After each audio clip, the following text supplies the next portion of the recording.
Hello everyone. पिछली video में हमने लॉ ऑफ डिमांड और उसकी एजम्पशंस को डिस्कस किया। इस वीडियो में हम लॉ ऑफ डिमांड को डिमांड शेड्यूल और डिमांड कर्व से एक्सप्लेन करेंगे। सबसे पहले हम बात करेंगे कि डिमांड शेड्यूल क्या होता है। डिमांड शेड्यूल किसी कमोडिटी की उन अलग अलग मात्राओं को दर्शाता है जिन्हें एक कंज्यूमर एक गिवन टाइम पीरियड में अलग अलग कीमतों पर खरीदने के लिए इच्छुक होता है। और ये जो डिमांड शेड्यूल है ये टू टाइप्स के होते हैं। The first one is individual demand schedule and the second one is market demand schedule. Individual demand schedule जिसे हम व्यक्तिगत मांग अनुसूची भी बोलते हैं।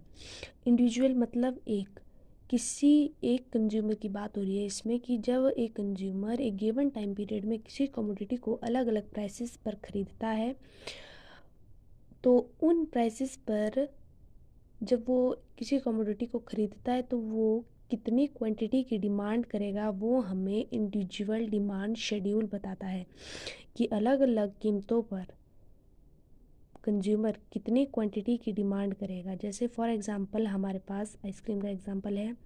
जब कंज्यूमर ने आइसक्रीम 1 रुपये में खरीदी तो उसने क्वांटिटी की डिमांड की 4। जब प्राइसेस 1 से बढ़कर 4 हो गए तो कंज्यूमर ने क्वांटिटी की डिमांड की जो पहले 4 थी वो अब 1 हो गई। मतलब कि there is a inverse relationship between price and quantity demanded. दूसरे नंबर पर हमारे पास है मार्केट डिमांड शेड्यूल जो हमें ये बताता है कि जब एक कमोडिटी के बहुत सारे कंज्यूमर्स होते हैं तो जब हम उन कंज्यूमर्स की डिमांड को टोटल करते हैं तो उससे हमारे पास मार्केट डिमांड शेड्यूल शो होती है। मान लीजिए एक कमोडिटी है और उसके अलग अलग कंज्यूमर्स है। जैसे फॉर एग्जांपल यहाँ पर हमारे पास टेबल गिवन है, प्राइसेस है अलग अलग 1 2 3 4 और जो कंज्यूमर्स है वो 2 है, ए और बी।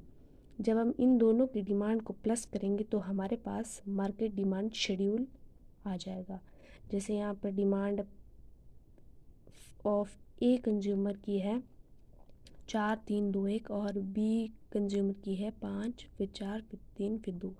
जब हम इन दोनों को प्लस करेंगे जो हमारे पास टोटल आएगा वो निकलेगी हमारे पास मार्केट डिमांड। जैसे यहाँ पे 9 हो गई, फिर 7 हो गई, फिर 5 हो गई, फिर 3 हो गई। अब हम इन दोनों इंडिविजुअल डिमांड शेड्यूल और मार्केट डिमांड शेड्यूल को डायग्राम से डिस्कस करेंगे। So let's start. ये हमारे पास डायग्राम है इंडिविजुअल डिमांड शेड्यूल का जिसमें हमने ओ एक्सिस पर क्वांटिटी ली और ओ वाई पर प्राइसेस लिए। जब प्राइसेस 4 है जो क्वांटिटी डिमांडेड है वो 1 पर है और दूसरे नंबर पर जब प्राइसेस कम होकर 1 हो जाते हैं तो क्वांटिटी बढ़ जाती है और वो हो जाती है 4।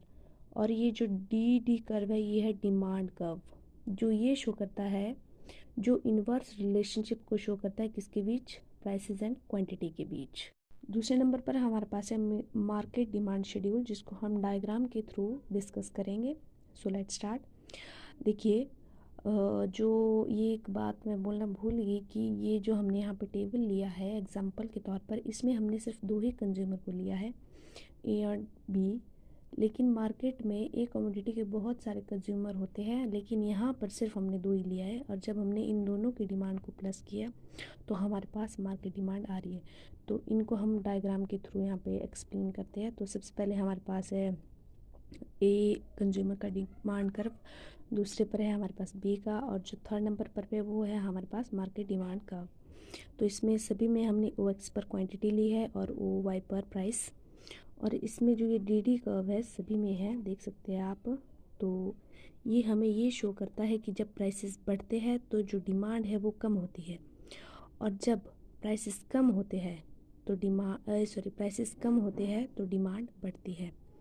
इसलिए लॉ का नियम हमें यही बताता है कि जब प्राइसेस बढ़ते हैं किसी कमोडिटी के जो उसकी क्वांटिटी है वो कम होती है और जब प्राइसेस कम होते हैं तो जो डिमांड है वो कमोडिटी की बढ़ जाती है। So thank you.